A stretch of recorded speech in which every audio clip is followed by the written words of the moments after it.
Halo, selamat datang di Satu Cerita Tidur. Malam ini, kita tidak pergi jauh. Kita hanya pulang ke cerita yang dulu pernah menemanimu. Tutup matamu dan biarkan Nusantara bercerita. Malam ini, kita akan pergi ke sebuah tanah yang berbau tanah basah setelah hujan sore. Tanah yang berwarna merah bata di bawah terik, tapi kecoklatan dan hangat di bawah cahaya bulan. Di sana, di tengah hamparan sawah yang membentang seperti tikar raksasa, berdiri dua kerajaan yang memandang satu sama lain dari balik kabut pegunungan. Bayangkan kamu sedang duduk di bawah pohon sawo tua, di halaman rumah seorang nenek yang telah hidup lebih lama dari kenangan siapapun di desa itu. Angin malam bertiup dari selatan, membawa serta aroma melati liar dan asap dari tungku yang baru saja dipadamkan. Bulan malam ini tidak penuh, tapi cukup terang untuk menerangi lipatan kain jarik yang dipakai si nenek. Cukup terang untuk membuatmu bisa melihat tangan beliau yang keriput, menggenggam cangkir tanah berisi teh jahe yang sudah setengah dingin. Nenek itu tidak langsung bicara. Ia duduk saja dulu, menatap langit. Matanya seperti menyimpan peta ke tempat yang tidak ada di dunia ini. Dan ketika ia akhirnya membuka mulut, suaranya keluar perlahan, seperti air yang mengalir di antara batu-batu kali. Tidak terburu-buru, tidak takut kehilangan arah. "Nak," katanya, "malam ini aku akan bercerita tentang dua orang yang sama-sama keras hatinya. Keduanya berani, keduanya kuat, dan keduanya sama-sama hancur oleh ambisi yang tidak mau ditekuk." Kisah ini berasal dari tanah Prambanan, dari sebuah zaman ketika gunung-gunung Jawa masih sering berbicara dalam gemuruh, ketika jin dan manusia masih bisa saling beradu tatap di bawah cahaya bintang. Dan jika cerita seperti ini terasa seperti pulang ke rumah bagimu, pertimbangkan untuk menekan tombol subscribe, agar setiap malam ada dongeng baru yang menantimu, seperti selimut yang selalu menunggu di ujung tempat tidur. Di tanah Jawa Tengah, di antara dua kerajaan yang saling berbatasan seperti dua saudara yang tumbuh dengan cara berbeda, hidup sebuah tatanan yang sudah berjalan selama berabad-abad.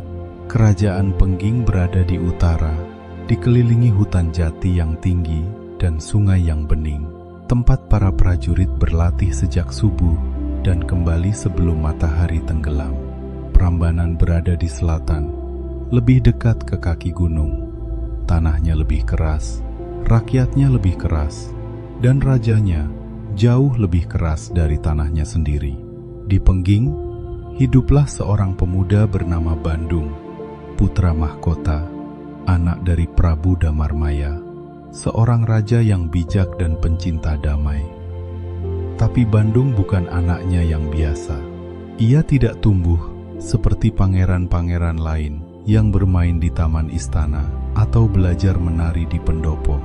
Ia tumbuh dengan berlari di antara pohon-pohon jati, berlatih sendiri sampai kulitnya lecet dan ototnya gemetar, membuatnya tertidur bukan karena mengantuk, tapi karena habis. Yang istimewa dari Bandung adalah api di dadanya, bukan api amarah. Setidaknya bukan hanya itu. Ini adalah api yang lebih dalam, semacam lapar yang tidak bisa dipuaskan oleh makanan biasa. Ia ingin menjadi yang paling kuat, bukan untuk sombong, bukan untuk dipuji, tapi karena ia tidak tahu cara hidup selain itu. Seolah ada suara di dalam dirinya yang terus berbisik, "Belum cukup, belum cukup, belum cukup." Di Prambanan ada seorang raja bernama Prabu Boko, besar, garang, seorang raksasa dalam arti yang sesungguhnya. Bukan hanya tubuhnya, tapi caranya memandang dunia seperti sesuatu yang harus ditaklukkan, bukan ditinggali bersama. Namun Prabu Boko punya satu kelemahan yang tidak pernah ia akui. Ia mencintai putrinya melebihi kerajaannya sendiri. Putrinya bernama Roro Jonggrang, dan Roro Jonggrang adalah benih dari semua yang akan terjadi malam ini. Dahulu kala, di sebuah waktu yang kini hanya diingat oleh angin yang masih berhembus di antara reruntuhan batu, ada sebuah percakapan antara ayah dan anak yang mengubah nasib dua kerajaan sekaligus. Prabu Damarmaya duduk di singgasananya, di bawah atap pendopo yang tinggi dan berangin. Ia memanggil Bandung ke hadapannya, bukan sebagai raja memanggil prajurit, tapi sebagai ayah yang memanggil anak yang sudah terlalu lama hidup di dalam kepalanya sendiri. "Bandung," katanya pelan, "usiamu kini telah matang. Banyak putri bangsawan yang ingin kau persunting. Mengapa hingga saat ini kau belum berniat menikah?" Bandung tidak langsung menjawab. Ia berdiri dengan kedua tangan di belakang punggung, menatap ke arah taman di luar pendopo, seolah pertanyaan ayahnya adalah sesuatu yang perlu ia timbang-timbang dulu sebelum dijawab. Udara di sekitar mereka terasa berat, bukan karena panas, tapi karena dua kehendak yang berbeda sedang berhadapan dalam satu ruangan. "Di saat pemuda lain bermimpi tentang kasih sayang," kata Bandung akhirnya, suaranya rendah dan datar, "hamba justru bermimpi tentang menggetarkan bumi." Sang ayah memejamkan mata sejenak. Ia tahu anaknya bukan sedang membual, dan justru itulah yang membuatnya takut. Begitulah cara beberapa ambisi lahir, bukan dari keangkuhan, tapi dari rasa lapar yang tidak tahu namanya sendiri. Bayangkan, kamu berdiri di tempat yang sama dengan Bandung, di bawah langit yang sama, mendengar kata-kata yang ia ucapkan selanjutnya kepada ayahnya. "Ketahuilah Romo, hamba telah mengukir sumpah di atas darah hamba sendiri. Bibir ini tidak akan memecap manisnya asmara, dan raga ini tidak akan menyentuh pelaminan sebelum panji pengging berkibar di atas puing-puing Prambanan." Kata-kata itu keluar bukan dengan amarah, tapi dengan ketenangan yang lebih menyeramkan dari amarah manapun. Suaranya tidak gemetar, matanya tidak bergerak. Ia mengucapkan sumpah itu seperti seseorang yang sudah memikirkannya selama bertahun-tahun dan baru hari ini memutuskan untuk mengucapkannya dengan keras. Prabu Damarmaya hanya diam. Ia tidak bisa melarang, bukan karena ia takut pada anaknya, tapi karena ia tahu ada hal-hal di dunia ini yang tidak bisa diperintah oleh seorang ayah, tidak peduli seberapa besar kekuasaannya. Api yang sudah menyala di dalam dada seseorang tidak bisa dipadamkan dengan kata-kata. Di luar pendopo, pohon-pohon bambu bergerak di tiup angin. 1-2 daun kering jatuh ke tanah, dan di sudut ruangan, seorang abdi tua memejamkan matanya seolah ia sudah tahu kemana semua ini akan berujung. Tidak semua keputusan terasa benar saat dibuat, tapi beberapa keputusan baru terasa berat beberapa tahun kemudian, ketika semua sudah terlanjur. Tidak ada yang tahu bahwa malam itu akan mengubah segalanya. Setelah meninggalkan ayahnya, Bandung tidak kembali ke kamarnya. Ia berjalan, melewati halaman belakang istana, melewati pagar kayu yang separuhnya sudah lapuk, dan terus berjalan ke arah timur, ke arah hutan yang oleh warga desa disebut dengan nama yang tidak berani mereka ucapkan, terlalu keras. Hutan Wingit. Seorang petua desa mencegatnya di pinggir jalan, di bawah satu-satunya lampu minyak yang masih menyala di dekat pasar.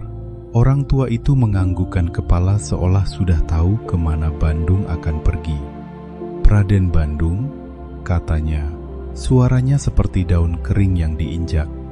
"Impianmu sangat berat. Untuk mengalahkan Prabu Boko, ilmu bela diri saja tidak cukup. Bandung berhenti, bukan karena takut, tapi karena sesuatu dalam kata-kata orang tua itu terdengar seperti petunjuk yang ia cari. Lalu ilmu apa yang dibutuhkan? Tanyanya. Pergilah ke arah timur, menuju hutan wingit. Di sana kamu akan mendapatkan ilmu kesaktian yang lebih. Mintalah kepada sang Raja Jin, Bondowoso. Bandung tidak banyak bertanya lagi. Ia hanya mengangguk, lalu melanjutkan langkahnya. Udara malam terasa lebih dingin dari sebelumnya. Suara jangkrik berhenti seolah tahu ada yang sedang berjalan ke tempat yang tidak seharusnya dijamah manusia biasa. Dan alam, seperti biasa, tidak pernah bohong. Hanya manusia yang kadang lupa cara mendengarnya. Tarik napas pelan, tahan sejenak, lalu lepaskan. Biarkan bahu yang tadi tegang turun sedikit. Kamu aman di sini, di dalam cerita ini. Di dalam malam ini, kita lanjutkan bersama dengan langkah yang lebih lambat. Ada satu momen dalam kisah ini yang tidak pernah dilupakan siapapun yang mendengarnya. Di dalam hutan wingit, di antara pohon-pohon yang batangnya lebih besar dari pelukan dua orang dewasa, di mana cahaya bulan hampir tidak bisa menembus daun-daun yang berlapis-lapis, Bandung berdiri sendirian.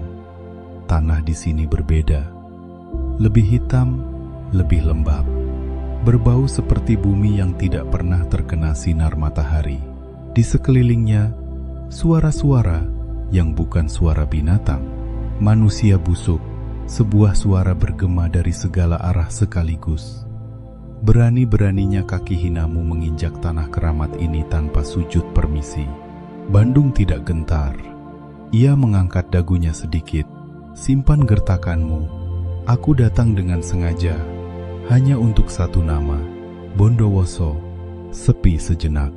Lalu suara itu pecah menjadi tawa. Tawa yang terasa seperti gemuruh guntur jauh atau batu besar yang jatuh ke dasar sumur.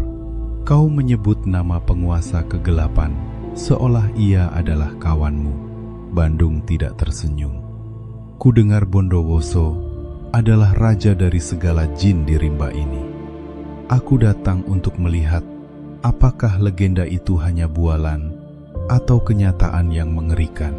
Dan dari kegelapan, sebuah sosok muncul, besar, gelap, matanya seperti dua bara yang tidak mati.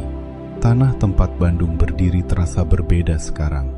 Atau mungkin ia sendiri yang sudah berbeda sejak memutuskan untuk memasuki hutan ini. Disinilah cerita ini berbelok perlahan, tapi pasti mereka bertarung. Bukan dengan kata-kata lagi, tapi dengan kekuatan yang membuat pohon-pohon di sekitar mereka bergetar dan akar-akar mencuat dari tanah karena tidak tahan dengan tekanan yang dihasilkan dari benturan dua kehendak yang sama-sama menolak tunduk. Bondowoso adalah Raja Jin. Ribuan tahun pengalaman, kekuatan yang tidak terbatas oleh rasa lelah atau rasa sakit. Namun Bandung membawa sesuatu yang berbeda. Ambisi yang telah diasah selama bertahun-tahun menjadi seperti pisau yang tidak kenal ampun. Setiap pukulan yang ia lepaskan mengandung keputusasaan dan ketekunan sekaligus. Dua hal yang tidak biasa bercampur dalam satu raga manusia. Dan ternyata, campuran itu adalah sesuatu yang bahkan Bondowoso belum pernah rasakan sebelumnya. Setelah pertarungan yang tidak jelas berapa lamanya, karena di dalam hutan wingit, waktu berjalan dengan caranya sendiri, Bondowoso akhirnya berhenti. Bukan karena ia kalah sepenuhnya, tapi karena ia melihat sesuatu di mata Bandung yang membuatnya diam. Sesuatu yang menyerupai cermin.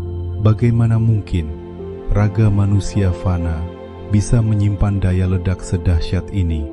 Bisik Bondowoso setengah pada dirinya sendiri. Kau bukan manusia biasa. Mungkin itulah yang namanya keberanian di tanah ini bukan soal pedang, tapi soal hati yang tidak melarikan diri, bahkan ketika segalanya mengajaknya untuk lari. Seandainya kamu bisa melihat wajah Bondowoso saat itu, kamu pasti mengenali sesuatu yang juga kadang kamu rasakan saat kamu bertemu seseorang yang sama kerasnya dengan kamu, dan tiba-tiba kamu tidak tahu harus bersikap apa. Dua kekuatan itu berdiri berhadapan di antara akar-akar pohon yang mencuat. Nafas mereka pelan. Keduanya lelah, meski tidak ada yang mau mengakuinya. Katakan, apa yang kau inginkan dari penguasa yang telah kau pecundangi ini? Kata Bondowoso akhirnya. Sederhana saja, jawab Bandung. Serahkan seluruh inti kesaktianmu padaku. Biarkan aku menguasai apa yang kau kuasai, dan sebagai imbalannya, aku akan mengizinkanmu tetap bernafas di semesta ini. Bondowoso diam lama. Angin berhenti, bahkan jangkrik berhenti berbunyi. Ilmuku bukan barang yang bisa berpindah tangan begitu saja, Bandung. Jika kau menginginkannya, biarkan aku bersemayam di dalam darah dan tulangmu. Aku akan menjadi bayang-bayangmu, memberimu kuasa untuk memerintah seluruh pasukan jin di jagat ini. Ada harganya? Tanya Bandung. Kau harus memanggul namaku bersama namamu. Dimanapun kau berpijak, dunia harus tahu bahwa kau dan aku adalah satu. Bandung menatapnya lama. Tidak ada keraguan di matanya. Tidak ada pertimbangan panjang. Hanya satu kata, kesepakatan. Dan malam itu, di bawah langit yang tidak berkedip, dua nama menjadi satu. Bandung, Bondowoso. Tidak semua harga terasa mahal saat kita membayarnya. Beberapa baru terasa berat bertahun-tahun kemudian. Rasakan bebanmu perlahan mengendur. Bahu yang tadi tegang kini turun sedikit. Kamu aman di sini, di dalam cerita ini, di dalam malam ini. Biarkan kisah ini mengalir, dan biarkan tubuhmu tetap diam. Ada yang berubah hari itu, meski tidak ada yang bisa menyebutnya dengan tepat. Bandung Bondowoso kembali ke Pengging, bukan sebagai putra mahkota yang pergi mencari pengalaman. Ia kembali sebagai sesuatu yang lain, sesuatu yang membuat para prajurit senior menundukkan kepala saat ia lewat, bukan karena diperintah, tapi karena mereka merasakan sesuatu yang berbeda dari caranya berjalan, dari caranya menghirup udara, dari caranya menatap cakrawala. Tidak lama kemudian, pernyataan perang dikirimkan ke Prambanan.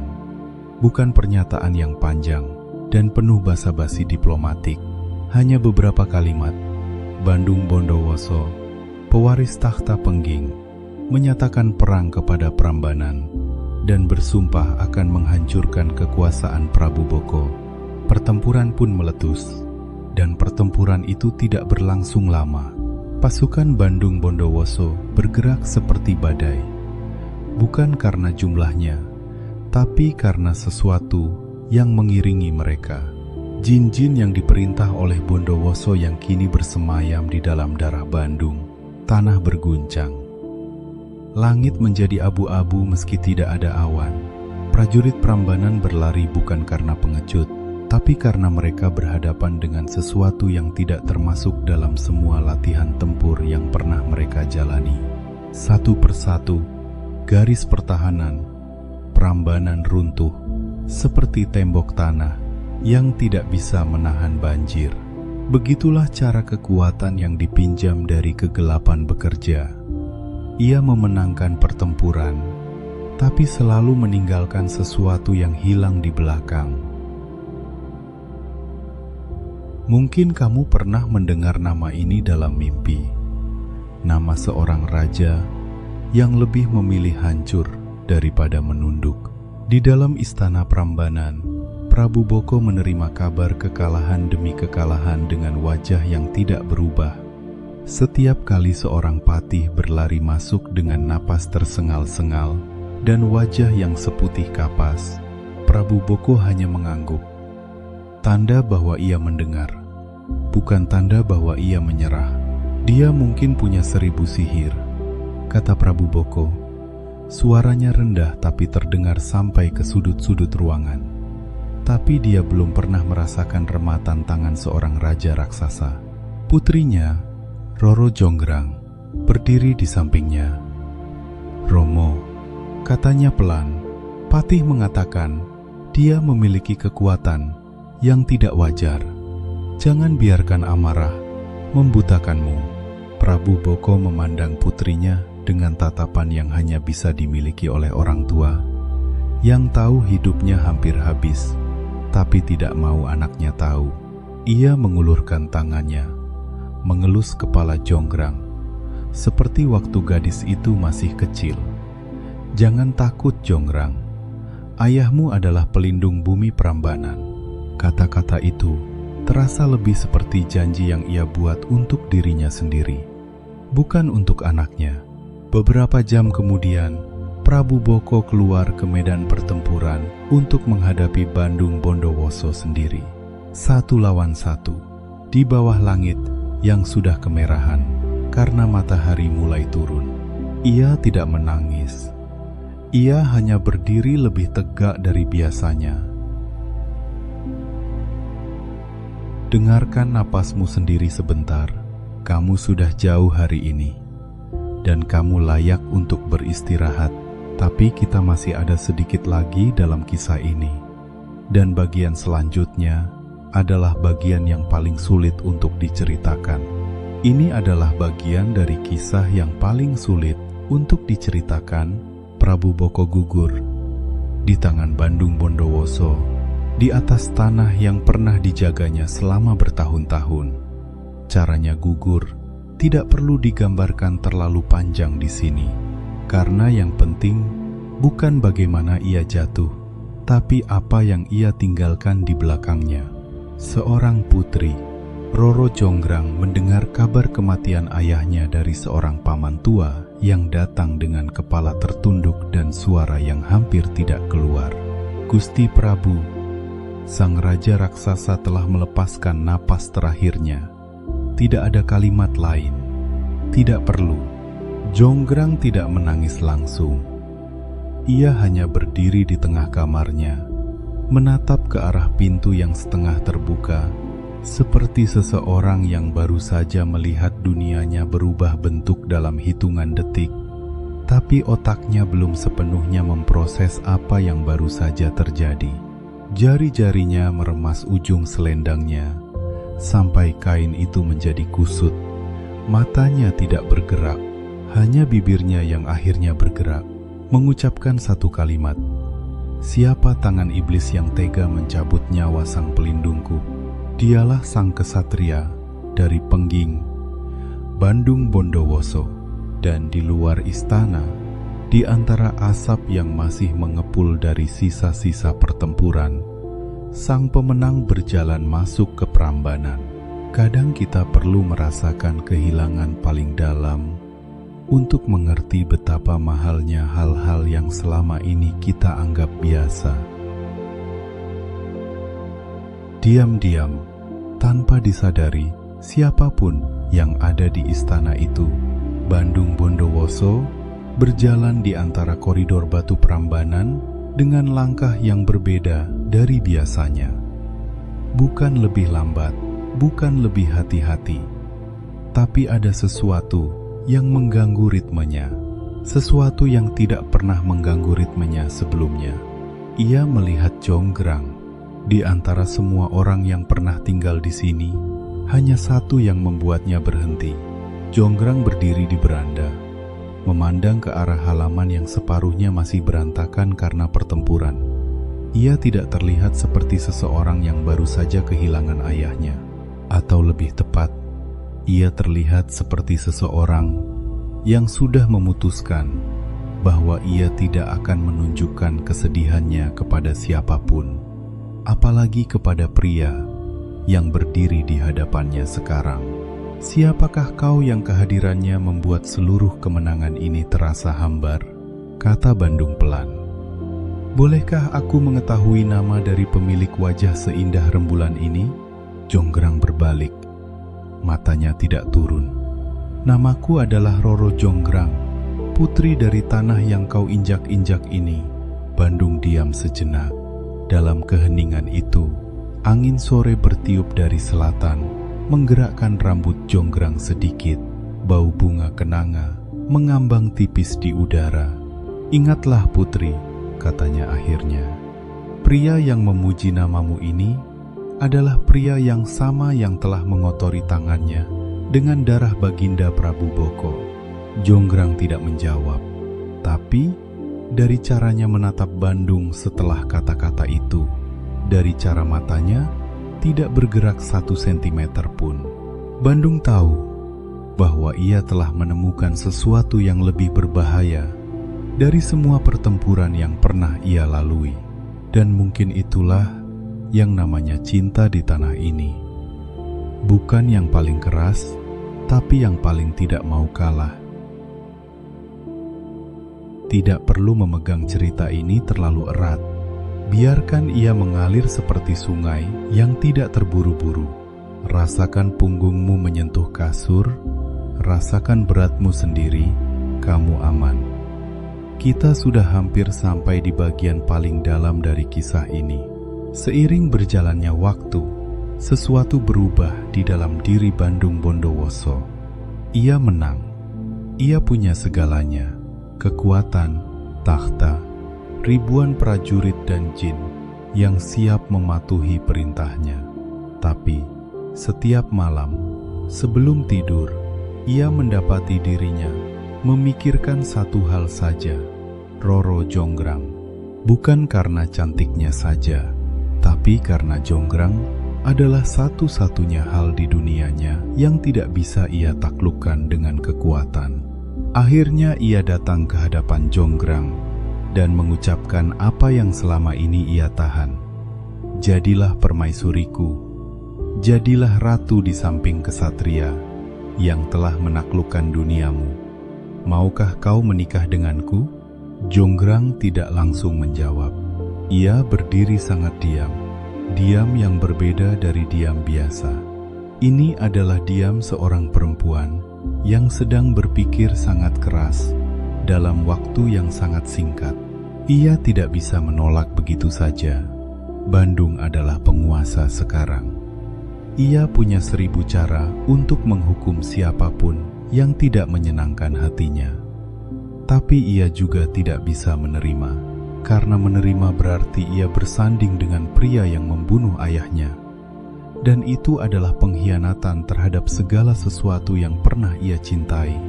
Di dalam benaknya, saat itu, terasa seperti berdiri di tepi jurang dan menatap ke bawah. Tidak tahu apakah melompat atau mundur. Berikan aku waktu, kata Jonggrang akhirnya. Biarkan aku merenungi permintaanmu. Dan di balik kata-kata itu, rencana perlahan mulai terbentuk. Tidak semua penolakan terucap langsung. Kadang yang paling berani adalah bertahan dalam diam, sambil mencari jalan. Ada yang berubah hari itu, dan perubahan itu datang dalam bentuk sebuah syarat. Jonggrang menemui Bandung ketika malam sudah hampir turun. Langit Prambanan berwarna oranye gelap di barat, dan bintang-bintang pertama mulai muncul satu persatu di atas cakrawala timur. Angin membawa hawa yang lebih dingin dari biasanya, seolah alam pun sedang menahan napas. Kau mengaku tak ada kesatria atau raksasa di tanah Jawa ini yang bisa menandingi kesaktianmu, kata Jonggrang. Tentu saja, jawab Bandung, sedikit tersenyum. Baiklah. Aku punya satu permintaan sebagai mahar, sebuah syarat yang hanya bisa dipenuhi oleh seorang raja dari segala raja. Jonggrang menatapnya langsung. Bangunkan aku 1000 candi yang megah Selesaikan semuanya hanya dalam satu malam, sebelum fajar menyentuh ufuk timur. Bandung diam. Di dalam dadanya, Bondowoso yang bersemayam bergerak, seolah ikut memperhitungkan kemungkinan. Ribuan candi dalam satu malam. Tidak ada manusia yang bisa, tapi ia bukan hanya manusia lagi. Jika 1000 candi adalah harga yang harus kubayar untuk memilikimu, katanya, maka demi matahari yang akan terbit esok, syaratmu aku terima. Ia memanggil jin-jinnya. Ratusan, ribuan, mereka muncul dari dalam tanah, dari balik pohon, dari bawah akar. Suara kerja mereka terdengar seperti gemuruh sungai yang deras. Batu-batu besar ditarik dari perut bumi, disusun dengan kecepatan yang tidak masuk akal, satu demi satu. Dan malam itu, tanah Prambanan berguncang dengan cara yang tidak pernah dirasakan siapapun sebelumnya. Biarkan malam menjagamu. Kisah ini belum selesai, tapi kamu boleh beristirahat sejenak di dalamnya. Di antara semua orang yang pernah tinggal di Prambanan, hanya satu yang mengerti bahwa malam itu tidak boleh selesai sesuai rencana. Jonggrang berdiri di menara tertinggi istana, memandang ke bawah. Di sana, di dalam kegelapan yang seharusnya tidak bergerak, ia melihat sesuatu yang membuat jantungnya berdegup keras. Candi-candi sudah berdiri. 1, 10, 100, terus bertambah dengan kecepatan yang tidak bisa ditolak oleh logika. Tidak mungkin, bisiknya. Tidak mungkin. Ia benar-benar melakukannya. Tapi, tangan-tangan kegelapan itu tidak berhenti, dan jumlah candi terus bertambah. Jonggrang turun dari menaranya. Ia memanggil para pelayan dan warga yang masih terjaga. Perintahnya singkat tapi aneh. Pergilah ke timur, kumpulkan jerami sebanyak mungkin, bakar, dan kepada yang lain, pukul lesung. Sekarang, keras-keras, seperti pagi sudah tiba. Di tanah Jawa, ayam jantan berkokok saat fajar, dan para jin yang terikat oleh aturan alam yang lebih tua dari kerajaan manapun tidak bisa bekerja. Setelah ayam berkokok, api jerami yang menyala di timur menciptakan cahaya yang menyerupai fajar. Suara lesung yang dipukul keras-keras meniru keributan pagi hari. Dan ayam-ayam pun, bingung oleh cahaya dan kebisingan, mulai berkokok. Satu persatu, jin-jin Bandung Bondowoso berhenti bekerja. Mereka menghilang ke dalam tanah. Dan dalam keheningan yang tiba-tiba itu, Jonggrang akhirnya mengerti bahwa ada hal-hal yang tidak bisa ditaklukkan oleh kekuatan manapun, termasuk kecerdikan yang lahir dari keterpaksaan. Ini adalah bagian yang paling berat dalam kisah ini, dan narator tua itu, si nenek yang duduk di bawah pohon sawo, selalu berhenti sejenak sebelum menceritakannya. Seperti orang yang perlu mengambil napas panjang sebelum mendaki bagian terakhir dari sebuah gunung. Bandung Bondowoso berdiri di antara 99 candi yang sudah selesai. Satu candi kurang, dan fajar atau yang menyerupainya sudah datang. Ia tahu apa yang terjadi. Tidak perlu penyelidikan panjang. Ketika ia menemukan jejak jerami yang terbakar di timur, ketika ia mendengar dari para warga yang pucat ketakutan bahwa semua itu adalah perintah Jonggrang, amarahnya menyala dengan cara yang berbeda dari amarah biasa. Ini bukan amarah yang berteriak-teriak. Ini adalah amarah yang dingin, yang mengendap di dasar suara, yang membuat kata-kata yang keluar terasa lebih tajam dari pedang manapun. Ia menemukan Jonggrang, menatapnya lama, dan berkata, "Kau benar, Jonggrang. Kesatria harus menepati perkataannya. Jika kau begitu mencintai candi ini, jika kau begitu keras menginginkannya genap menjadi 1000, maka aku tidak akan mengecewakanmu. Suaranya turun menjadi bisikan. Jadilah abadi dalam kesunyian batu. Kaulah candi penggenapnya. Dan sesuatu terjadi. Sesuatu yang tidak bisa dijelaskan oleh nalar manapun, tapi yang sudah sejak lama diyakini oleh tanah ini sebagai kebenaran, bahwa kata-kata yang diucapkan dengan kekuatan yang cukup besar bisa mengubah dunia. Roro Jonggrang menjadi batu.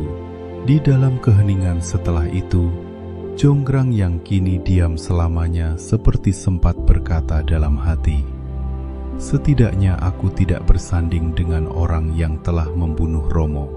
Mungkin itulah satu-satunya kemenangan yang tersisa baginya. Dan mungkin itu sudah cukup." Dan begitulah, nak, kisah ini berakhir bukan dengan kemenangan, bukan juga dengan kekalahan. Ia berakhir dengan sesuatu yang lebih kompleks dari keduanya. Dengan sebuah patung batu di antara 1000 candi, di bawah langit Prambanan yang tidak pernah tahu bahwa tempat itu akan menjadi warisan dunia berabad-abad kemudian. Bandung Bondowoso pergi setelah hari itu. Kemana? Tidak ada yang tahu pasti. Beberapa cerita mengatakan ia kembali ke Pengging dan hidup bertahun-tahun lagi dengan kesaktiannya. Yang lain mengatakan ia pergi ke tempat yang tidak ada di peta manapun, mencari sesuatu yang tidak bisa ia beri nama. Mungkin kedamaian, mungkin pengampunan, mungkin hanya kesunyian yang berbeda dari kesunyian yang ia ciptakan sendiri. Dan Prambanan tetap berdiri. 1000 candi itu masih di sana. Batu-batunya diukir oleh waktu, dipeluk oleh akar pohon, diterangi oleh matahari yang sama seperti matahari yang bersinar saat semuanya terjadi. Para peziarah datang dari seluruh penjuru dunia untuk melihat keindahannya, dan hanya sedikit dari mereka yang tahu bahwa di balik keindahan itu tersimpan kisah tentang ambisi, pengkhianatan, dan 2 orang yang sama-sama tidak mau mengalah sampai semuanya hancur. Nah, ada sesuatu dalam kisah ini yang mungkin ingin kamu bawa pulang malam ini. Bukan pelajaran yang bisa ditulis di papan tulis. Bukan nasihat yang bisa dirangkum dalam satu kalimat. Tapi, mungkin sebuah pertanyaan kecil yang bisa kamu letakkan di bawah bantalmu dan biarkan ia bekerja perlahan-lahan saat kamu tidur. Berapa banyak hal yang kamu kejar dalam hidupmu? Yang kamu kejar bukan karena kamu benar-benar menginginkannya, tapi karena kamu tidak tahu cara berhenti. Dan berapa banyak hal yang berharga yang mungkin sudah lewat begitu saja karena kamu terlalu fokus pada puncak yang kamu bayangkan, sampai lupa bahwa perjalanan menuju puncak itu sendiri adalah bagian dari hidupmu. Bandung Bondowoso memiliki segalanya, tapi ia tidak pernah benar-benar memiliki apa yang ia cari. Dan Roro Jonggrang, dalam kesederhanaannya, memilih kematian daripada pengkhianatan. Mungkin menemukan sejenis kebebasan yang tidak bisa dibeli oleh kekuatan manapun. Kisah ini tidak mengajarkan siapa yang benar dan siapa yang salah. Ia hanya mengajak kita duduk sejenak bersama orang-orang yang keputusan mereka mengubah bentang alam Jawa Tengah untuk selamanya. Sejenak. Sebelum kita berpisah, biarkan kisah ini mengendap.